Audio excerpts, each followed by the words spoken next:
Hey everyone. So recently we have released a functionality on our TranZact of custom field mapping. So let's take an example. You have created a custom field on your document, on primary document, which you want to send in Tally while doing the Tally integration.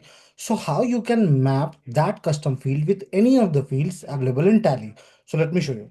For that, first of all, you need to go to accounting integration. So click on modules, and then after let's go to accounting integration. Now, once you will come in accounting integration, you need to go to accounting rules. Click on this, and now here you need to select the general rule. After selecting the general rule, please type just custom here. Now, please check. These are two of the rules which are related to custom fields. Purchase invoice tally custom field mapping and sales invoice tally custom field mapping. So what you need to do, click on edit. Now, after clicking on edit, please check.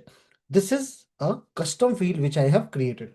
So you need to mention the custom field name, description, if any, and then after you need to just mention it like that. CF dot, then after salesperson, this is the name of my custom field and where it need to be mapped. So just need to give the pipe, and then after you can mention that field name and accordingly the custom field name.